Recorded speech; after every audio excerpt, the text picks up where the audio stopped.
Hello, ladies and gentlemen. It is currently May 12th, 2010, and this is Day 9 Daily number 115. I just had like an incredibly crazy intense day. Have you ever been in one of those hospitable moods, where you're just feeling really nice? And someone's like, "Do you want to help me move?" And you're like, "Of course, I would love to help you move."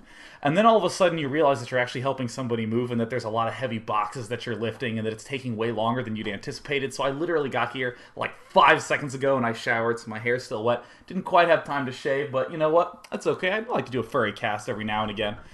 Today we're not going to be doing anything crazy like super deep analysis or anything like that because, a lot of times it's very necessary to not do that sort of thing. A lot of times it's necessary just to kick back and relax and watch some 2v2s played by people that I live with. Because I live in a house with many people in here, and they're, just like me, they're big old StarCraft fans. So we're going to head and check that out after this. But I did want to announce that today is DJ Wheat's birthday. If any of you don't know, the infamous Marcus Graham, the granddaddy of pretty much all esports casting. He was like the first ever. And of course, Justin Ignacio, he is the Gun Run from GLHF TV. It is also his birthday, so all the big casters' birthdays are lining up here. So just definitely give them a big shout out and donate to them and do anything awesome that you want to do because they are indeed awesome people.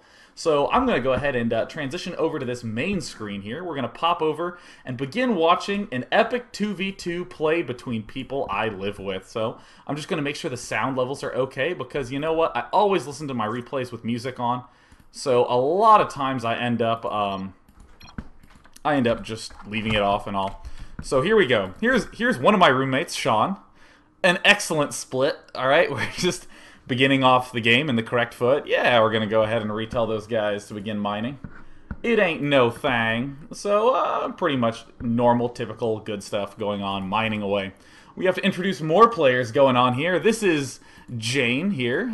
She doesn't live here, but of course she's here quite a bit. Jane is spawning at the top as the Protoss pieces. And Jane and Sean are on a team here, both of them. And of course, when we go to the APM charts, we got some serious upwards of 32 APM rocking out in this game.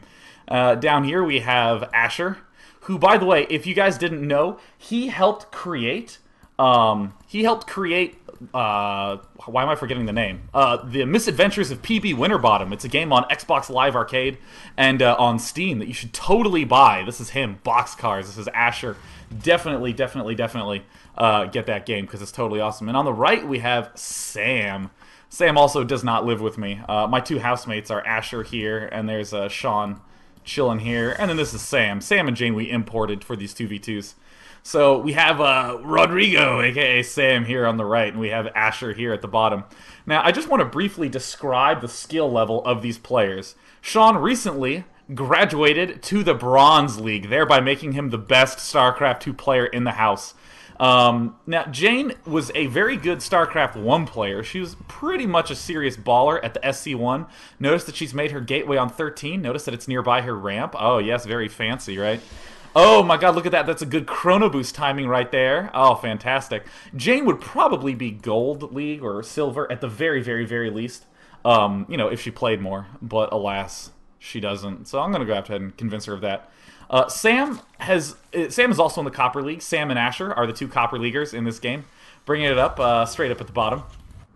And I had just told Sam how to play. Right? I was just telling him that all he needs to do with Zerg is just expand on 14 and then make a pool on 13.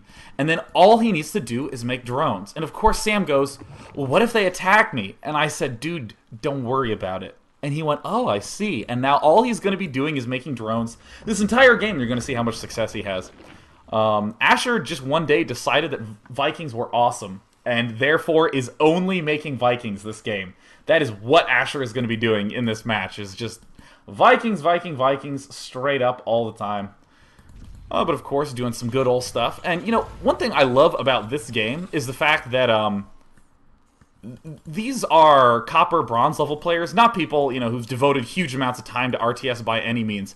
But this game was still totally awesome, and I was like watching it. I just had a really long day, and it was like 1 in the morning, and I just got done working, and I was just watching him duke it out, and it was so epic. I was actually in Sean GH's room during the time of this cast, not during the cast, during the time of this game.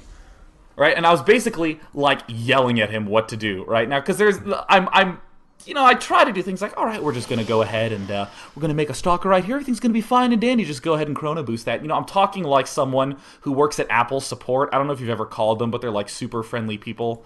Whenever you call, they're like, hey, Sean, don't worry. It's going to be super duper duper. We're going to fix your PowerBook right here, right now, fine and fancy. Don't worry about a thing. I'm going to take care of you. And I was trying to talk in that same tone of voice here, but I mean, come on. I mean, I was like, Sean, quickly, with your 25 APM, build more things. Of course, this is like maybe his 50th game of StarCraft 2 ever. I don't even think he played very much StarCraft 1, but I mean, look at this. Pretty good execution, right? He's doing the 3 Warp Gate opening, which I think is just the bread and butter of Protoss. 3 Warp Gate is the most standard thing in the world. I'm making some more pylons. Oh, fantastic. Oh, Jane getting a little aggressive here, moving out with some Stalkers and some Zealots. My goodness. And one thing I will happily note, is that I managed to fix the lag issues, so no longer will Flash Media Encoder live. For any of you who are unaware of this, I can actually pause and watch this. I will switch over to my webcam and notice that it doesn't crash. Pretty good. I found out that if any of you have got Windows 7, it has this transparency on all the windows, and apparently you absolutely 100% need to turn that off or your computer will self-detonate. So I turned it off, and no longer any detonation. Fantastic. So returning back to the epic game that I saw happen live in my house. And of course we have Jane. She's getting ready to, get up the warp gates. Now, of course, Jane, she's the epic superhero in this game, right? She's going straight up for the gold expo. Because if you think about it, against players who are new, who are not aggressive, they're going to want to sit back and just sort of build up the army that they want. So she's like, well, why not just early expand to the gold? And she does it. And of course, I'm sitting here behind Sean, just like, build units, chrono boost. And he's holding down like a boss. Like, seriously, I was very pleased with the way he was playing. For, like, the first time anyone's ever sat behind him and been like, all right, you shouldn't actually rush for motherships unless you're King Hillbilly against Artosis. Rushing for motherships cannot be a stable, legit strategy. Really getting warp gates is what you want to be doing early on. And look at this execution. Crisp, clean, beautiful, suave, super duper. We're going to fix him up right now. So here is Asher, whom I always call the Dasher. Like, literally, I'll be like, hey, what's up, the Dasher? Like, all the time. How is the Dasher? Only referring to him in third person when I see him. So he's getting his Vikings. He's getting his armory. Hopefully, no doubt, for those epic baller +1 ups. And, so here's Sam. I remember the first time he's like, should I be making lings here? And I'm like, no, Zerg's easy. All you do is you get a hatchery up. You maybe want to make a roach, but normally you just make the roach warren because other people do it and you want to look like other people because StarCraft is about fitting in. And then you just get hydras and you keep making drones. Look at the unit counting station. I was so proud of him. He just made 6 lings and look at all those juicy drones. Oh, God bless you, Sam. Oh, fantastic. And it was kind of funny because Sam was struggling quite a bit. He was being a little struggle bear in the 2v2s I'd see him. And I sat behind him once and was like, yeah, just, make some drones, get some hydras up, and then just go roach hydra. And suddenly he became this, like, macro power beast. Literally just, like, one brief discussion with him, and he was, like, the sickest of heroes. So, it's kind of awesome. My little pawns moving him around the chessboard, with the exception of Jane, who is being boss just out of her own volition. And of course the double robo facility, because she also was sitting behind me when I was telling Sam, yeah, all you need to do is make roaches. So, serious abuse of metagame going on here. Yes, fantastic. Taking the gold mineral patch. And of course Asher doing his usual thing of getting Vikings up. Oh yeah, look at that. +1 ship weapons. This is kind of cool. Because, it's so easy to be, like, judgmental. It's so easy to watch these games. Like, let's say you go to a LAN. This would happen to me a lot. I'd go to a PC cafe or just watch a friend play, and it's so easy just to go, ugh, oh my god, these newbies, they don't know how to play. Like, you have, like, a little cigarette and a martini, like, oh, who are these plebeians playing StarCraft? And really, don't do that, right? You don't want to be one of those people who condescends, because, like, honestly, there was some cool stuff that happened in this game, right? That kind of, is enlightening. And really, I just love watching anyone of any skill level play, because really, you get to see a whole lot of super, super cool stuff happen. So, for instance, Asher opening up Vikings against Protoss. Now, look what Asher did. I'm actually going to rewind this, and then we're going to get back to the normal sort of action. I'm going to speed this up until we see these Vikings come around. Again, we don't want to miss too much of the action. So Asher comes in here with Vikings. Now, I want to just say out loud what I was telling Sean to do. I was saying Sean, who is the Dark One, I said, Sean, what you want to do is you want to go 3 warp gates, and then just get a robotics facility, so that way you can get some observers and some immortals up. But definitely get an expansion a little while after you're doing that. And look how low his money is. He's actually been constantly producing probes this whole time. He's been doing a good job keeping up with his pylons. I mean, look, he has as many probes pretty much as he can. The only one who's out-droning him is Sam. And he has pretty much a solid, standard, typical type of setup. And yet these Vikings come in here and put some serious hurt on. Now, there was an issue that, you know, Sean GH, I wasn't telling him to use his hotkeys, or excuse me, his screen hotkeys, you know, where you can use like Shift F5 and Shift F6 to bounce back and forth between your main and your natural really easily. And these Vikings did some pretty serious damage. And I thought this was kind of interesting, that I was like, alright, just pull back, just kill it, you'll be fine. And Dasher, the Dasher just picks up, and he picks up, he picks up, he picks up, he gets out of there. So, after retreating with all his units, I mean, Asher's still not, still did a pretty decent amount of damage. Look at Sean GH, who's at 38 food, and Asher's still hanging pretty good at 40 food, you know. Perhaps shouldn't have lost those Vikings, but, you know, no big deal. It happens every now and again.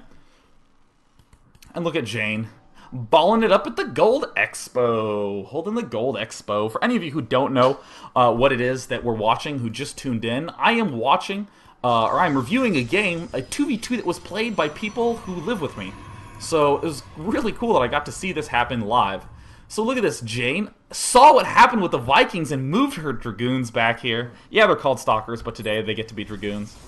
Yeah, I mean, this is pretty sick, right? Like, seeing what happened to Asher, doing, like, the in-game response, going mass Immortals, constant unit production, getting the Forge up. I would have preferred to take this Expo, but of course I'm, like, the most Expo-greedy person in the world.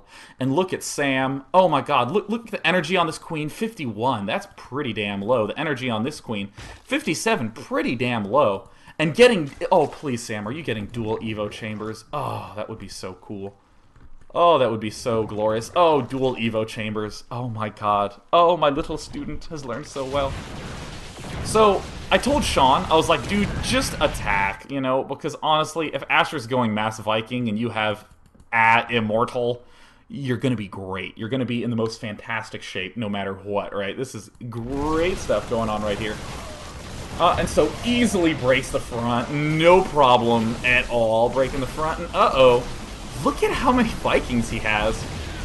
And unfortunately, I really think that he would have broken the front if it weren't for the fact that Sam has like the sickest Zerg macro in the universe now. Seriously, this guy is like the Idra of Copper players. So we have these Vikings dashing over here to the left, doing more harassment. This is pretty cool, right? I've never seen Mass Viking against Protoss, and I've been experimenting a ton with Vikings against Zerg, having increasingly more success with it. I struggled a little bit with Hydras at first. But, you know, it's kind of evening out. And look, the Dark One doing a pretty good job of, you know, he's getting another robotics facility for more Immortals, because I was there and I told him to. But then look at this Viking harass is working out pretty awesomely. This is kind of cool.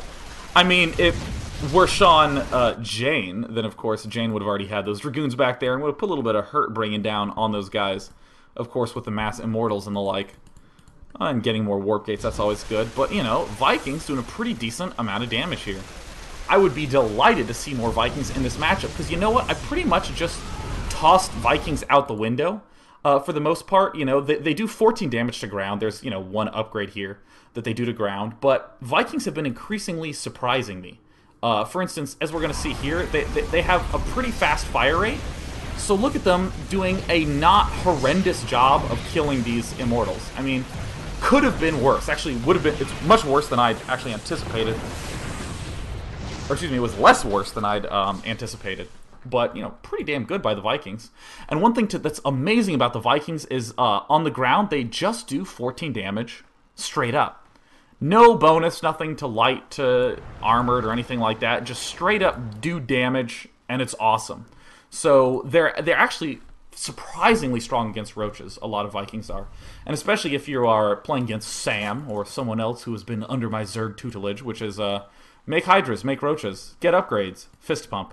You know, if you're in that school of Zerg, then, you know, you can kill a lot of Zergs by being aggressive with Vikings early on because they just have roaches. Look at Sam taking the gold. Oh, look at Jane holding down at the Zelnaga Watchtower. Now, if we just go to the resource counting station, we note that Rodrigo and Flayrong are pretty much leading up the front in terms of the food count. This Zerg, look at this. Sam is just beasting forward with like the sickest macro in the universe. And of course Asher, oh, being all sneaky with his Vikings. And of course Asher and Sean are the two struggle bears in this game because poor little Sean just kept getting Viking dropped, and then he'd be asking me, he'd be like, Sean, what do you do? And I was like, look, Sean, don't worry about it, just attack, dude, just don't worry about it, you're gonna be fine. And of course, he attacked here and got hit from behind by like 100 Hydralisks, and I was like, oh yeah, 2v2, my bad. Because for those of you who know, I love playing 2v2v2v2 BGH games, and pretty much what you do is try to beast it up and kill your opponent. And when you do that, you say, well, I won my 1v1, and then you blame your ally if you end up losing. So then we have some nice tactics by Rodrigo, and this is his own creation here. Seriously, I felt like I was watching like Skynet play. I had programmed this Zerg computer, and he just suddenly became self-aware and like whipped up these nice little strategies, right? And here's, you know, Jane putting some hurt on, but uh-oh, looks like there's some sneakiness that's going to be coming on by this Nidus Worm at some point in the future. Yeah, oh, look at that scan. Oh my god, look at the organization in the midst of getting dead. Asher has enough focus to throw down the scan, and I actually, because I'm like one of those nerds who non-stop watches the minimap. Yeah, see, there's the scan and the Nidus Worm. And remember, at the start, I was trying to be the calm MacBook support line, soothing, reassuring voice. And that means that I should be doing something like, hey, don't you worry about it, Sean GH. There's just a Nidus Worm spawning in the back of your base. I want you to go to your natural. I want you to make a nice little box around those units with that little spherical thing on your table. That's called a mouse. Hey, I'm just kidding, Sean. Don't worry about it. Send it right down here to this Nidus Worm and kill it. But of course, you can't do that because it's a Nidus Worm. So I was just like, Sean, kill it. And I wanted to say, Sean, please select the units at the front of your base and immediately send them back to kill this Nidus Worm. But literally, I just pointed to the minimap and went, bad thing, bad, and he was like, what, he's what? And I was like, did you back in, and I'm like, watching this happen, I'm like, dude, he's in your main, and he's like, what, and he comes back and he thinks I'm telling him to build probes, so he just like queues up a bunch of probes, he's like, that's fine. I'm like, no, look, one step down, look right here, look, it's the, and then of course, he's like, alright, I'm fine, and then the interesting happens. So, as you might imagine, this is less than ideal for the Dark One, for Sean. This is less than ideal for the Dasher, who's trying to land some Vikings, but, you know, I said that Vikings were surprisingly better against Immortals than I had presumed, but not against that many Immortals, so, you know, it's okay to be a tad prudent. So here is the Dasher, who, there's some nice orbital command micro. Lifting it up and around. Sneaking away. So, Jesus, this Nidus Worm, seriously, has the most tired esophagus I have ever seen. Literally has just vomited out an entire Zerg army. And, oh no, I already know what's coming.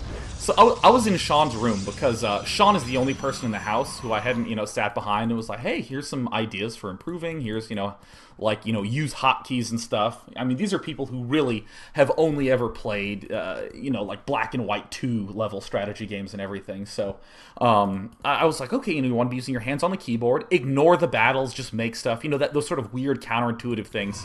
And at this point, he's like, all right, what do I do? I'm like, well, Jane won her 1v1. Like, well, Jane killed her guy, so, you know, we gotta work on that. So I'm like, just run, man. Just mine as much as you can and get out. And he's like, what do I do? And I just left to get a beer. And then I went into Jane's room, and I was just watching her play. So that worked out pretty good. I think that was a good build on my part for myself.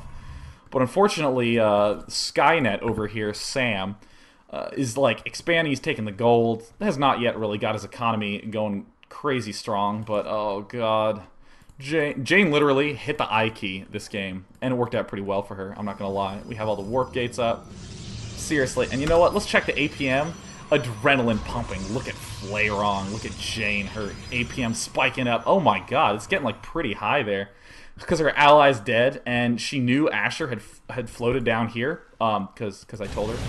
And so she just took her a whole army and got ready to do some hurt bringing. But unfortunately... Okay, there's going to be a Nidus Worm here. I'm just going to give it away. I'm just going to do a little good old surprise Aruha. So it's like, Jane, kill it. So the Nidus network goes down. Oh, still nothing yet. And Jane, I was watching this and I was like, oh yeah, Jane's got this. I mean, look at this army. Oh, and look at the hero force field. Oh, that was all Jane, baby. That was all her. And oh my god, I love watching games in the medium graphics setting. Look at all the blood. I'll see you later. And by the way, at this point in time, I immediately, anytime I see this, I just wish I had like a control group of Vikings. I wish there was like a button you could press to get the observer of 12 Vikings to just kill some overlords. So Sean's trying to rebuild. I was like, just get Colossi. So he got the robotic support bay before his last robo and his main died. But then he couldn't make a robo up here, so now he has to go up through the whole tech tree. And I was like, research range while you're waiting.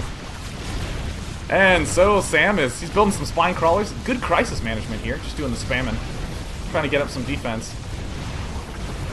But seriously, uh-oh. Oh my god, and this thing is full of an army. I mean, just going here to the resource menu, look how high this food count is. And you know what? Oh my god, just watch this Nidus Worm. There is so much stuff that comes out of here. And I'd also like everyone to note that this replay is about halfway done right now. Epic. Epic. So good. So, Jane's making some more immortals. Sam's getting revealed. He's still trying to make those spine crawlers. Look at this hero-ness. And of course, if we go to the unit counting station, we see 2 drones up here. 2 drones. If they die, no more base. If they die, Zerg does not have a base anymore. And what happens? Oh, what happens? Oh, the intensity is killing me. Alright, they blob up. They blob up. They're hanging out. Huge army hanging out. They're just taking a break. They just killed a whole Zerg base. They just want to relax a little bit. They scout out. They try to find any other drones. Oh my god. Seriously. Pretty sick. Pretty good. And of course, because Sam's a superhero boss, he's at 2-1. And of course, at this point, I entered Red's room. I entered Sean's room. And he's like, what should I do? And I was like, dude, easiest thing in the world. Take your natural. It's a common technique exploited by pros around the world. And early expand to your natural. Again. And I was just like, just kill it, dude. Just kill it. Workers are pretty strong in this game. Easiest thing in the world, right? This game's a piece of cake. So then look at this. This, I think, was the most hero move in the game, right? Look at this. Beautiful arc by Sam. Beautiful arc doing serious damage. Kills her allies' cybernetics core to get in for the nice concave. No Guardian Shield going down. Unfortunately, we just have these max energy sentries. And look at how close this is. I was like, come on, Jane, win the 2v1, win the 2v1. There's one Guardian Shield going up. Actually, I think this is like Jane's 4th game of StarCraft 2. So I actually recall going up to her and being like, yeah, hit G. And she's like, what does that do? And I was like, it makes an orb. Because again, I'm very inarticulate when I get super intense. You know, saying things like bad things. And of course, Sean just taking his natural expo.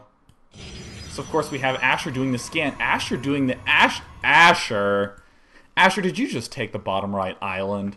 And of course, this is one of the reasons why we would like to argue that Terran's wildly imbalanced, because they can take islands in this spot. And Asher has just lost, thanks to a bazillion immortals coming into his old main and destroying the whole thing, leaving only one poor little SCV, a recruit, to tell the story. And Asher's like, yeah, Vikings are sweet, let's get some more of those. Don't blame them, they are pretty sweet. One of my favorite units. So we have Jane here, who really, for the rest of this game, we got to refer to as Jane Dong. Jane Dong seriously heroes it up for the remainder of this game, man.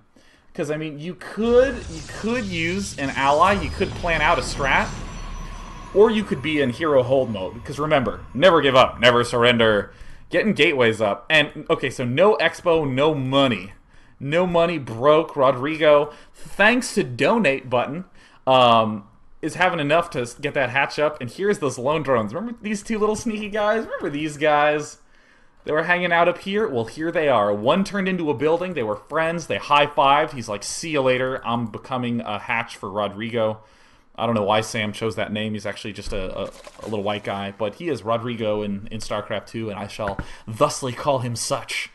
And of course, the lone drone, he's too, he's a little bit too shell-shocked. He's went through a serious trauma losing everyone he'd ever met, so he's not quite mining yet. And Jane Dong setting up the long-range expo. Good old Sean getting revealed. And here's like this gateway, like, what? Oh yeah, by the way, Sean's expo over here got killed. I guess I completely didn't tell you about that. But it's dead. And I was like, Sean, you gotta scout with your observer. And what I meant by that is, Sean, you gotta scout with your observer, so that way, if you pass nearby here, I can run into Jane's room and go, see, Jane, see, he's expanded to the bottom right, you gotta kill him. See, I don't cheat. I just guide people to where I think would be a good idea for them to win. So, just doing a little bit of long-range mining. It's a position like these that, if I were, let's say, in 1997, 1998, I would be getting upgrades right now. Because I would say, all right, I don't have any money, but you know what? I want to start getting some upgrades, so when I do get that money, I have a strong late-game army. I was a real thinker back then. I was a real pioneer. So look at Jane doing the good old 2-unit attack because, like, the observer... mysteriously, there was an observer that flew by here, according to a little bit of intuition. So, oh my god, the target fire. Oh, target firing on the hatch. Doing a little bit of zapping here on this Viking. See, the Vikings holding down a little bit bossishly. Some more little micromanagement. Go, little drones. Get off. Get out of my stalker. I thought that was some pretty sweet micro. And it was really funny because, like, I was next to Jane when that happened, and Asher and Sam were in the other room, just, with their laptops set up next to each other. And when the force field went off, I heard this, oh, from the other room because there were all these other people watching. And look, some nice little control there, trying to do a force field. Didn't end up working, but still looked extraordinarily cool, getting the robotics facility up for some warp prisms. I realized now, at the time, I was like, yes, all she needs to do is get a warp prism, then she can win. And then I realized that you have to put units into the warp prism, so it's a little bit tough to take out that island expansion. But here's Jane Dong sending sentries. And notice how smart it is to be making sentries, because you're broke on money, high on gas, getting sentries. Was this pre-patch? No, this is when they did have the damage 6. So they're a little bit weaker than before. But, Jane Dong powering pretty hard, building a... pylon right here, such intensity, because I mean it's pretty close, because Jane has just gotten this expansion up, is now warp gating her little heart out, and is probably the best player right now, and she's up against a Zerg who's now getting his econ up, and a Terran who's only making Vikings, or once upon a time was only making Vikings. Now we have some Banshees, and look at this. Banshees are 2-1. Who's ever seen a big upgraded Banshee army before? Well, I didn't until this 2v2. So we get to see that these backlash rockets actually do almost 30 damage to ground, which is going to be some serious hurt bringing for these poor little sentries. Look, it's a big old sentry army. Going to be doing a little bit of zapping on this Overlord. But seriously, if Jane can kill Sam at this point, she will have, like, insta-won. So it's like her up against a 10 food and 40 food. And there's Banshees! Oh my god. Banshees do so much damage. Look at that. Not even close. Then here's 2 little sentries going, wait a minute, I'm not going in there. And they back off accordingly. So a Sentry Immortal little composition there. I'm into that. Continuing to build up units. Man, this was seriously intense. I was going to go to bed when this game started. And I was just like, yeah, I'll just help Sean. And by the way, note that this is the player that I helped. Pretty good. He does have an observer somewhere, so if I can find that. Oh, it looks like it's in the bottom right island. Hey, I found it. Yeah, isn't my tutelage helpful? Yes. You will have an observer in great positions if you listen to me, and pretty much only that, so sorry about that, Sean. But I was going to go to bed, man. I was like running around the house. I was like shrieking. Jane getting the Stargate for Phoenixes. Or Phoenicians. I don't know what the plural of Phoenix is, but I'm going to say Phoenixes or Phoenixen. Something like that. I don't know. And here's a warp prism. I kind of feel bad because Jane got to the point where she'd killed off everyone by herself, and then I came in here and started giving, like, I think the worst advice I've ever given in my entire life. I was like, alright, you get a warp prism and get ready to warp into Terran's main. Into a main defended by only air units that do a ton of damage to ground. I'm smart, man. And of course what happens is I was like, alright, Jane, send it to the bottom left corner. You want to hug the bottom so he'll never see you.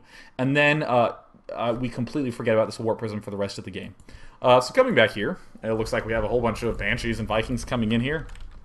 As Asher the Dasher, the game designer on the Misadventures of PB Winterbottom, lands his Vikings, the Immortal grins, and I do too, because seriously I want Jane to put some hurt on.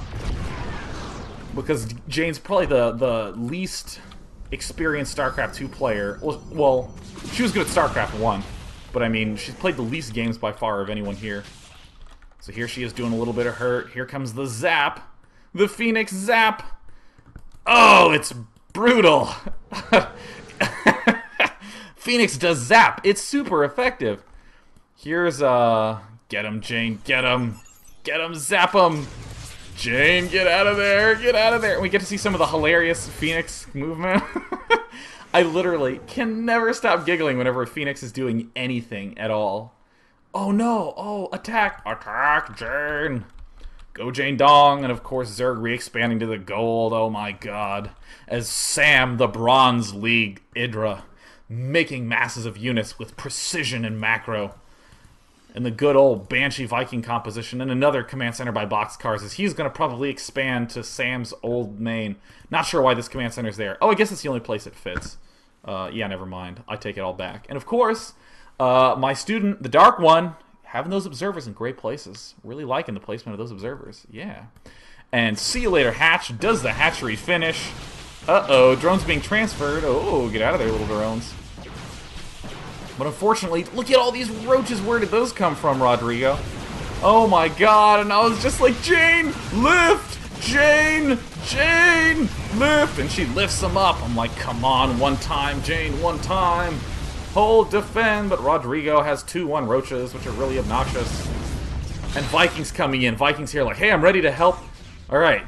Alright, cool, we did it. Some nice little zapping going on. And then it's like, get out of there! You gotta run away! No! Oh god, 2-1 Vikings. Oh, oh, oh. The good old scoot and shoot.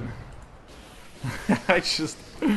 Look at how stupid Phoenixes look. I mean, I'm not gonna lie. This is pretty silly looking. I mean, seriously, like, so right now, this Phoenix acts a lot like I did when I made eye contact with my first crush in, like, 2nd grade, right? Like, so... I'm just here from a distance. I, try not to make eye contact, and then I look over, and I'm just like, hey, oh my god, and then I sort of scoot, and then I trip and fall over. That actually happened. I tripped in front of my first crush, a girl named Gail, and I actually faked sick the next day because I was so embarrassed, so. More Phoenicians being made, more Phoenixan felicitations being made here. Another Immortal going down. More gateway units. This is so intense because it's just like, come on, Jane. All you gotta do is just keep barreling them. There's this technique that was in StarCraft 1 that's even simpler in StarCraft 2. 1A. And that's all you gotta do. If at first 1A fails, 1A, again, unless he has Storm, in which case, you maybe want to get 2 control groups. It's a little long, but I think there's wisdom in that. Just continuing to warp units in, but I think this was like the sickest hold. Look at this. Rodrigo mining out from his natural that he's taken like the 50th time. And uh-oh, here come the Doom Troopers, more Vikings, or as I like to call them, cannon fodder in this game. But if you keep making enough cannon fodder, you can win. That's a good lesson to macro.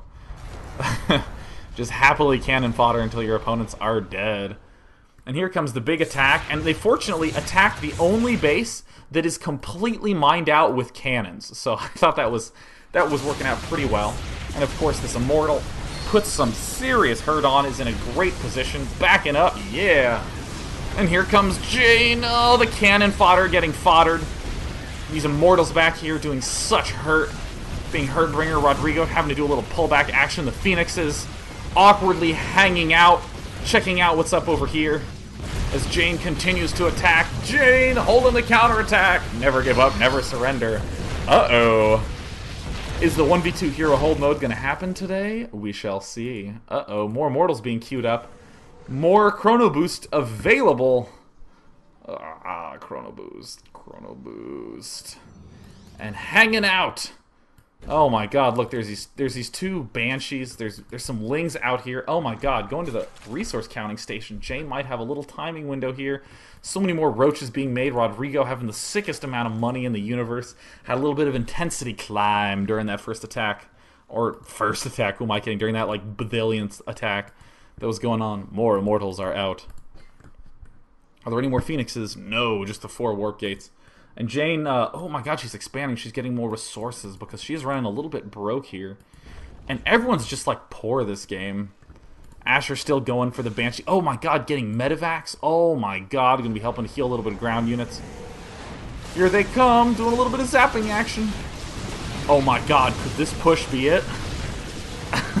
Oh my god, there's just too many Zerglings though. Jane, lift! Lift! Jane Dong! Oh, Ihan timing! Oh god, Phoenixes. They're just like the worst unit in the game. Ask Noni, man. He knows these units are garbage. It's not like Jane lift, and Jane's like trying to macro and expand and build a bunch of stuff, and then Phoenixes being silly, lifting him up. Other Phoenixes, do some zapping. Phoenixes. Alright, the Queen's fine. Phoenix is back away. And vomiting in the midst of that. It's pretty good. And uh-oh, burrowed roaches. Rodrigo, aka Sam. Lifting again, doing some more zap. Oops, she fell down. She's fine. Hang in there, Jane. Where's the immortal? Oh god, what's this guy doing back here? What's this silly disciple? Oh god, and in the words of DJ Wheat, last time I remembered, immortals are pretty fucking slow, especially when you have the gauntlet building placement. Oh, seriously, I felt like I was watching that good old First Night movie with Heath Ledger, man. Seriously, look at this. Look at the gauntlet he must run. First around the photon cannons, huffing and puffing. Oh, excuse me, friend. You had to dodge the immortal trap, or the sentry trap, and here's the little mortal making his way. You got this, little buddy. We have some birds just flying around casually. They don't know how serious video games are. Here comes the immortal. He's got this. He's gonna be fine. Wait a minute. There's no neck. Oh, God. Oh. But at least he did some serious hurt this game. Pretty good. But she has an expo, dude. She's fine. She's got this. And meanwhile, the Skynet macros are Sam up against the Dasher, the Lover of Vikings, which, again, are surprisingly effective in this game. This is pretty awesome. I'm pretty much digging the little Viking composition here. But, alas, boxcars. Establishing yet another orbital command using the Wedivacs to do a little bit of transportation. And this game is all but lost for the Dark One and Flayrong. Poor them, they put up a valiant fight, but you know what? Oh, and look, the Nidus Worm that always eventually puts out units, as we say. Oh no, double Nidus Worm. Oh my god, Sam getting extra creative. Look at him becoming self-aware, and GG with a little sad face. And then all of a sudden, an eruption of happiness comes from the other room. There was just this, like seriously, people had just discovered like a pot of gold and chocolate in the floorboards or something. So, you know, that's one thing that I absolutely delight about StarCraft 2, is that, so this was not, and this is actually any good game should have this. In StarCraft 2, these are not top-level Platinum players. This isn't the Zotac Cup. This isn't any Team Liquid Invitational event. We're not an MLG. It's just a bunch of people hanging out in a house, playing a game, and some pretty awesome stuff happened. Zerg did huge macro. Protoss did huge macro. There was base trading. Both of those players won there, 1v1s. And then there's this epic game where Terran floats to the island. I mean, seriously, it was... That was awesome, right? For StarCraft 2, that's one of the coolest games I've ever seen. And plus, I got to see some effectiveness of just some Viking Banshee action, which is surprisingly underused. I mean, we've even seen top-level players get Banshees against Protoss, but it's interesting to watch Banshees and Vikings on a map like Desert Oasis as Terran. That's pretty cool, right? Like, A lot of interesting stuff can come out of that. So that's one of the awesomer things that I saw. And also, my Zerg is my worst. I just am not very good at Zerg. And I remember when I was behind Sam, and he's like, "Well, what's a good basic strategy?" And I said, "You know what?" And I was just like, "What's the easiest thing I can think of?" Kind of like with Sean GH, I said, "3 Warp Gate into Robo, very easy, very solid." I said, "Make a lot of drones, get Hydras." And then get roaches and start getting upgrades right when you get roaches. And just only focus on making sure your queens are vomiting nonstop. And then his Zerg was like better than mine, right? He got in outrageous macro and was way ahead of all the other players. And I kind of went, huh, I don't actually do this when I play. I don't. I don't go for the mass, all the mass units. I don't go for like the big crazy macro with no units to defend or anything like that. And that worked out really well. I was like, God, well, that's actually kind of interesting to me. So that actually helped me rework my own game. So that was a delightful old experience for myself. So I will be happy to take any question if anyone has any questions about an epic 2v2. Oh yeah, of course, anyone asking where I got this shirt, go to thehandsomenerd.com. It is a website run by my brother and Artosis, the casting archon Tastosis, who everyone knows and loves. So let us divine. Oh, I also did want to say that there was a little error with Blip TV because of the way that Ustream encodes their VODs. It makes the video really, really small on Blip TV, so I'm re-encoding those and refixing them. So the last dailies that I've done on Ustream are not yet up on Blip TV, which means that you can't yet download them to your computer for your iPod or all that good stuff, but you will definitely be able to shortly. So that's my big project for the weekend. And also, yeah, if there's any issues with the stream, definitely post them in the Day 9 Daily thread. I'm delighted to be able to be, doing stuff like sound mixing. The fact that I can, put on some little beats while I talk. And, we can have the StarCraft sound effects. I understand that there's a little bit of lag, but unless it's like a few seconds of audio, I think this setup I'm pretty content with. So I'm very pleased to have all the streaming in order. So let's hear. Subvergent says, Day 9, do you feel that retreat after harassing the mineral line with Vikings was premature? Perhaps he could have stayed and done some terrible, terrible damage. Again, that first of all, a clever Dustin Browder reference. But also, I think that it's interesting to see that the Vikings put up a pretty decent fight against small numbers of gateway units. So, for instance, if I dropped into the mineral line and did some damage, rather than lifting up and departing immediately, I could do exactly the sort of thing that Subversion says, hang out there. Because if he's sending his units in a limbo line, I can take out the first few units, lift, and then back away. So that is pretty friggin' awesome, in my humble opinion. So, let us see here. What are some other awesome questions? So, Lucan McMuffin says, Hey Day 9, like your roommate Sean, my brother recently started playing StarCraft 2. He has very limited experience, and his skill level is about as epic as the player who has read in that game, which was Sean. Any advice about how to get him to Jane Dong level? Well, it's hard to be at the same level as Jane Dong. However, what I would suggest is to give him not what I would call a build. I'm gonna try to begin actively steering away from that word in a lot of my casts, but use the word framework. Give them a basic framework for play. So here is a basic framework. First, going 1 gateway, then a cybernetics core, and then getting up to 3 warp gates, and then getting a robo, and all the while constantly making probes. That's a very short, succinct opening framework to play. And the build would be the optimization. How do I get what timing and all that good stuff? But that's a framework that you can say, do that, and you'll be pretty much good against all the other races. And then I want you to just focus on making probes constantly and macroing.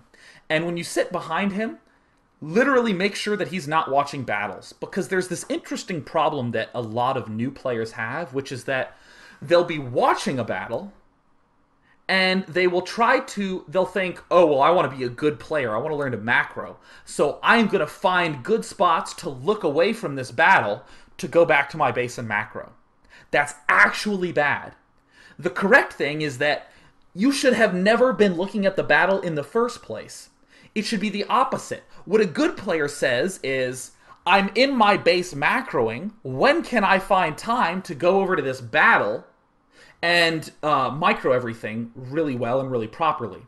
And way down the line, once you're a tip-top shape pro gamer with, a bazillion actions per minute, it looks like you're focusing on the battle almost exclusively, but that's because they're so fast. So what I would give advice to a new player is never, ever, ever get into the position where there's any problems or there's any looking at the battle in the first place.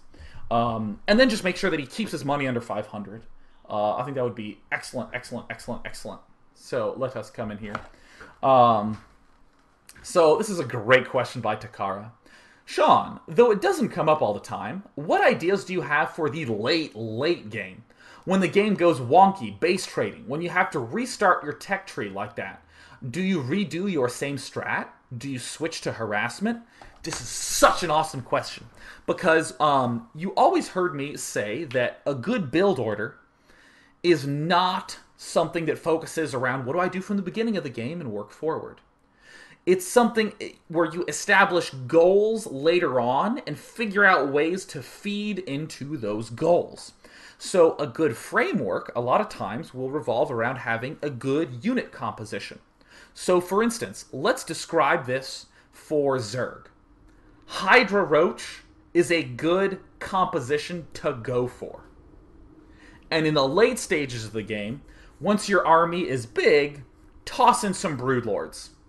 Easiest thing in the world to say. So, we're going to see now, I'm going to explain how this helps with normal play and how this helps with wonky base trading play. In the normal play circumstance, how do I end up arranging my play if I know my goal is Hydra Roach into Broodlord? Well, I just like getting a bunch of drones and getting Hydralisk first to deal with all the air and Immortal pushes and Warp Gate pushes, and then back up and get Roaches. So that way you have a nice, good meat shield unit for your Hydralisks. And the better and better you get and the higher up you become, you'll start to go, oh, I do need to get a few Roaches at the start before I get my Hydralisks in these certain circumstances, so I don't lose to these certain pushes like some very fast Warp Gates will lose if you're going for Hydralisks, as you'll note if you watched me play against my brother in the HDH. That sort of thing that works out really, really well. And then if you end up with this wonky base trading, well, all right, I'm back to square one. Can I get Roaches and Hydralisks in this situation? Do I still need to worry about the same air threats or something like that? In this game, he pretty much did the same thing. He just ended up getting Roaches because his friend already had all the anti-air that he needed. Worked out great. And I actually know this because I was sitting behind him. And just by having that framework, it's not so much redoing the same strat. It's that Roach Hydra's good, and that is independent of the current game state. Whether it's a crazy game, whether it was a normal game. And obviously there's little things like you need to be a little bit more proactive about scouting when the base gets wonky, but always try to think, is this technique that I'm doing, this strategy I'm doing, this whatever I'm going for, is it flexible enough to keep me alive if crazy shit happens? What if I lose my main? Can I re-expand to it and do what I'm doing anyways? Good little benchmark tests. So let's go ahead and take one or two more questions. Let us see here. I won't take that question, even though it's pretty damn good. Oh, actually, this is a great question. It looks like Mediplay reposted something by Idrafan, who said, Day 9, I want my friends to play StarCraft 2 with me, and they are completely new to the game. What should I say to convince them to play? Now, it depends when you say they're completely new to the game. Like, for instance, I would say that my grandma is new to StarCraft 2, and she's literally never going to pick up and play, period. She's going to die soon. Like, she's not interested in StarCraft 2. So, if they're, like, gamers, though, and they're in the mood to play, I think the big thing that you should do is get them to play with each other. Because overwhelmingly, the big problem that people have at the start is just that they're intimidated. This league system that Blizzard did is phenomenal. It's great. I love the league system. The fact that there is a bronze division where my friend Devin plays in bronze hours each night and has dramatic games because they're games that are at his own level. That's beautiful. But we're talking about players who are willing to play 1v1 in the first place. So I would warm them up by having them 2v2 against each other, because if one team is dominating, they can always swap out to make it a little more even. I think that is a fantastic way. It's just to have in-house 2v2s, like what I just reviewed. And then to begin doing in-house 1v1s, and then to get them to just slowly bleed out into the league system. I think that that's the best way to do it. You can also get them into watching some commentaries to the point where they understand, because almost always, whenever I'm taking a break from StarCraft, what inspires me to play is some amazing video, right? Where you get to see some beautiful play. Send them a replay of a top player. That's always fun to do. So that is my advice. So let us take one more question for one of the most recent ones. Let us see here. I just want the perfect new question. I want the perfect last question to take. Let us see. You know what? Oh, this is such a good question by the Jacobian, who says, as a super noob myself, I have a lot of trouble knowing how to gauge my aggression. What's a good guideline for that? But instead of typing guideline, he typed guideling, so raffle waffle. Let's answer that question.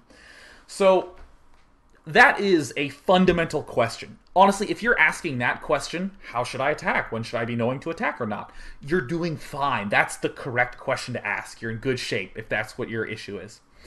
So the easiest thing to do, if you really don't know, is to just pick a time to attack and start adjusting. So when I say when you really don't know, I mean like you sat down and went, what are all the factors that would make this a good time to attack? What are all the factors that would make this a bad time to attack? So let's see here. Let me try to gauge this. I'm going to open up 2-gate Warp Gate against Terran, and I'm going to try to get a Void Ray to harass him. When should I be attacking or not? Well, let's say I send my Void Ray, and let's say I don't know. I'm thinking in my head, and I'm like, well, I just don't know if he has enough Marines to hold it off. He could get some turrets up to hold my Void Ray. Maybe if he makes too many turrets, I can attack the front. I just don't know. This 2-gate Warp Gate into Void Ray, I literally cannot figure out when's the right time to attack. So you know what? Let's just start picking some stuff. So in the game, you just say, the instant I get a Void Ray, I'm attacking.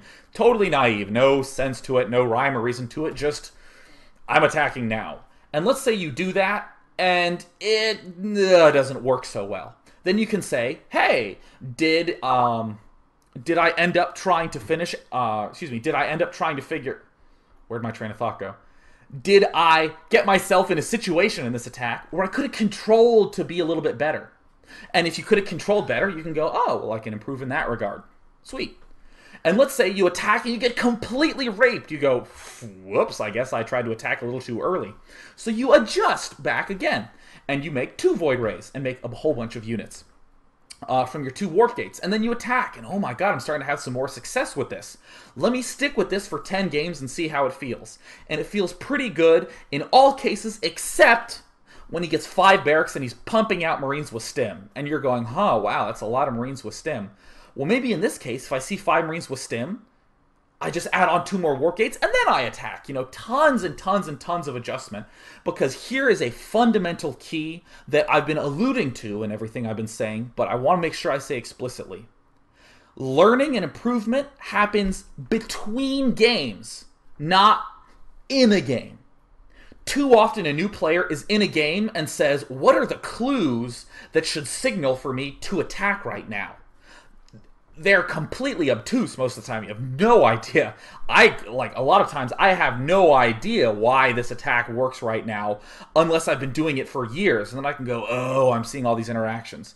But it took me a whole bunch of games just to go, well, that didn't work, but this works pretty well. Cool. You know, in fact, there's this kind of, myth about a lot of the ways that top players play, because I browse the StarCraft 2 strategy forums, and you'll hear people say, "Oh man, I heard these guys were practicing the other day. I would have killed to see those games," because what they watch, what these inexperienced players watch, are the pros play in tournaments where the games really are epic and they're stepping up to the next level. But a lot of times when you get top players playing, it's one of them going, "Hey, can you just 4-gate rush against me? I'm trying to figure out this build." And he goes, "All right, cool, I'm not doing anything for an hour." And he does a really nice 4 warp gate over and over and over again, and the other player's adjusting and adjusting and adjusting and adjusting and adjusting, and ding, after 20 games of losing, game 21 he discovers a very nice technique. And a lot of those theoretically amazing games can oftentimes be pretty boring when they're actually really testing stuff. So never be above testing, and never be ashamed to be losing this game, because remember, if you always have declared what it is you're practicing, it makes the losing a lot more easy, and it makes it much more of an arrow that's pointing you in the correct direction. So if you're sitting down and you're doing your 2 warp gate into Void Ray attack against Terran, you can say, "Hey, I'm attacking now. Will it work?" And when it fails, you go, "Whoa, thank you, loss. This loss really helped me figure out how to win." So you know what? That is going to wrap up Day 9 Daily number 115. I'm going to try to sort out the Blip TV issues. And Day 9 Daily number 114, I crashed the encoder like 40 times, so that video is a little bit crazy screwed up. So sorry about that. I'm so sorry. So thank you so much for watching. And definitely tune in to the MLG Showcase Series. It's going to be QXC versus Slush coming up. Slush 4-0'd Cathan Luck last time, and now it's QXC playing against Slush. And we also, I'm going to be casting at 6 a.m. Pacific Saturday and Sunday morning. Oh, Jesus, I spat on my webcam. Sorry, there's a little blob over here. Just projectile commentary. Yeah, I'll be casting at 6 a.m. the Asia versus Europe show match between SC2-187.com and GosuGamers.net. So a lot of top players from Europe and Asia playing in that, and I'll be casting with Greetorp, which is a little bit of a treat for me. So if you ever want to watch any of my stuff, please tune in. It'll all be on the calendars everywhere. So thanks so much for tuning in, and see ya.